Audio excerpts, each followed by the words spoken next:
Bonjour à tous et ravi de vous retrouver pour cette deuxième vidéo sur le choix du support d'investissement.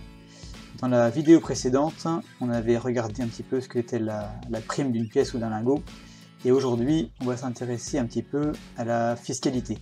Alors plutôt que de vous faire une vidéo un petit peu longue et pénible, j'ai choisi de prendre trois exemples vraiment parlants, vraiment représentatifs. Donc on va regarder ce qui se passe quand on achète un lingot d'argent. Ensuite, on ira voir du côté des pièces qui ont cours légal, et enfin, je vous expliquerai pourquoi, même si j'aime bien investir un petit peu dans l'or, je n'ai pas et je n'achèterai jamais de Napoléon, alors que c'est quand même la pièce française emblématique. En introduction, on va partir du cas général.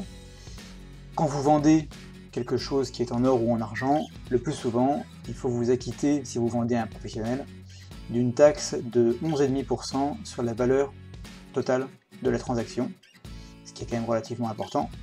Et si vous avez une facture et que vous pouvez prouver la valeur d'achat, vous pouvez opter, si vous le voulez, pour une taxe sur la plus-value, qui est, je crois, à hauteur de 36,5%, mais là uniquement sur le montant de la plus-value réalisée. Donc s'il n'y a pas de plus-value, il n'y a pas de taxation. Comme on va voir dans cette vidéo, c'est un inconvénient qu'on peut assez facilement contourner, à condition de faire attention à ce qu'on achète au début. On commence par ce qui va se passer lors de l'achat d'un lingot d'argent. Alors, on en a déjà parlé dans la vidéo précédente. Si on regarde par exemple pour 1 kg, le commerçant qui va vous le vendre doit encaisser une TVA de 20%. Ce qui n'est pas le cas pour l'or, c'est uniquement pour les lingots d'argent. C'est dû au fait que l'argent est considéré comme une fourniture industrielle. À ce titre, c'est comme si vous achetiez des pièces pour une usine. Il faut payer la TVA. Il existe un moyen de contourner cet inconvénient. On est passé sur un autre site là, et vous voyez par exemple ce lingot-là, il n'est pas soumis à la TVA. Utiliser l'artifice de lui donner cours légal en fait. Mais malgré tout, il faut quand même rester méfiant. Vous voyez, là, on nous demande 901 € pour ce lingot qui fait 1 kg, et on vous dit en bas, bah voilà, allez-y, n'hésitez pas, ce lingot n'est pas soumis à la TVA, donc on est à 23,42% de prime. C'est pas forcément ce que vous pouvez faire de mieux. Si je reviens sur le site d'avant, n'importe quelle pièce choisie à peu près correctement, par exemple le kangourou australien, s'il est vendu à 26,97 € et qui pèse 31 grammes, vous voyez la prime qui redescend tout de suite en dessous des 19%, donc là vous gagnez immédiatement pratiquement 4%, rien qu'en ayant choisi la pièce plutôt que le lingot. Ça c'était pour l'achat. Au niveau de la revente, il faut savoir que le lingot sera en plus soumis à une taxe sur les métaux précieux de 11,5% sur la valeur totale de la transaction. Donc ça commence à faire cher. Si vous payez d'abord la TVA plus la taxe sur les métaux précieux, ça vous fait déjà 31,5% de perte, et il faudra que le métal monte plus que ça pour que vous puissiez revendre avec une plus-value. Deuxième petite astuce donc pour éviter la taxation, on en a déjà un petit peu parlé, il suffit de posséder quelque chose qui a cours légal quelque part. Alors plutôt que d'acheter un lingot qui est juste un morceau de métal, on peut acheter une pièce, même certains lingots ont ça aussi, qui a une valeur faciale dans une monnaie qui a cours actuellement. Donc en Australie par exemple, ce sera le dollar australien, et vous voyez que les pièces australiennes portent toutes une valeur faciale, voilà, 1 $ australien à la tête de la reine, et cette monnaie a cours. Du coup, la catégorie fiscale des métaux précieux ne s'applique plus. Là, on est dans les biens meubles, et la taxation, quand on vend des biens meubles, eh bien, il n'y en a pas jusqu'à 5 000 € de transaction. Donc, si on reprend le cas du lingot, vous pourriez, là on le voit sur la photo, si on agrandit un petit peu, il vaut 10 $, donc quelque part dans les îles Fidji. Et grâce à ça, eh bien, vous pourriez vendre en même temps et au même acheteur 5 de ces lingots sans avoir à débourser un seul centime de taxe. On reprend un autre exemple un petit peu plus près de chez nous, l'Autriche. Voilà, la Philharmonique de Vienne en argent. Si on regarde au dos, eh bien, elle porte bien une valeur faciale, elle vaut 1,50 €. Et c'est donc une pièce de monnaie. Et les pièces de monnaie ne sont pas soumises à la taxe sur les métaux précieux. Ceci nous amène à la troisième astuce que je vous confie, et c'est pour moi le piège le plus important dans lequel un investisseur débutant peut tomber.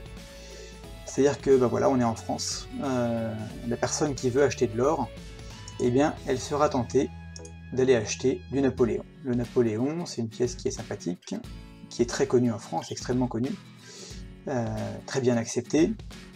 Et du coup, pourquoi ne pas acheter cette pièce-là, hein, donc elle vaut 323 € aujourd'hui sur ce site-là. Mais ce qu'il faut savoir, c'est que le jour où vous les vendrez, ces pièces, vu qu'elles ont eu cours légal à une époque et qu'elles ont été démonétisées maintenant, eh bien c'est qu'il faudra vous acquitter de la taxe sur les métaux précieux, on en a déjà parlé, à 11,5%. Alors, comment est-ce qu'on pourrait acheter de l'or sans avoir à acquitter cette taxe le jour où on voudra revendre à un professionnel? Eh bien, regardez ici la deuxième ligne, par exemple. Vous voyez une autre pièce. Elle est vendue exactement au même prix. La valeur du métal contenu dedans, 304,81, c'est exactement la même que pour le Napoléon. Les pièces font le même poids, elles ont la même pureté. Autant dire qu'elles sont absolument identiques, si ce n'est le dessin qu'il y a dessus. Eh bien, la 20 francs suisses, aussi surprenant que ça puisse paraître, ne sera pas taxée à la revente. Et on va rentrer un petit peu dans le détail pour comprendre pourquoi. En fait, bien que ça ressemble à une pièce, et techniquement, ça n'en est pas une, fiscalement en tout cas. Ce n'est pas une pièce de monnaie. Il y a eu des pièces de monnaie qui étaient telles que celle-ci, donc elles ont eu cours légal à une époque, et elles ont été démonétisées, mais celle qu'on voit ici, elle a une petite particularité, elle a ce petit L ici à côté de l'année, et donc il y a des millésimes qui ont été frappés en Suisse après la démonétisation des 20 francs suisses.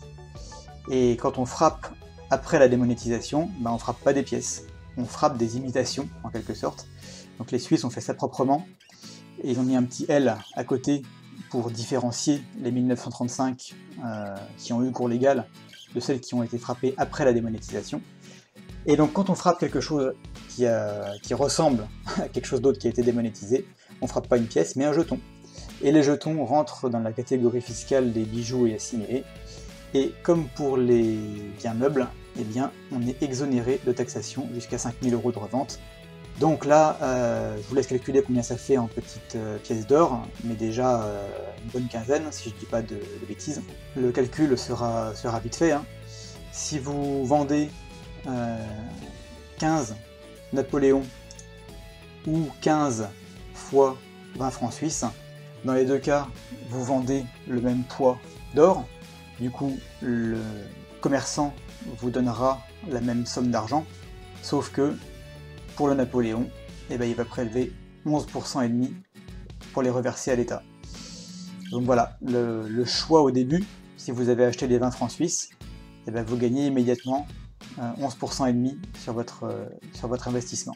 Un dernier petit point intéressant, là on a vu un site où c'était vendu au même prix, mais le plus souvent quand même, on observe une prime supérieure. Si vous regardez ici, la Napoléon 20 francs est vendue 347 €, alors que la 20 francs suisse, donc, qui nous intéresse, hein, les millésimes 1935L, 47 et 49, est vendue 332 €. Donc en plus de la différence de taxation quand vous vendez, eh bien, vous économisez 15 € par pièce.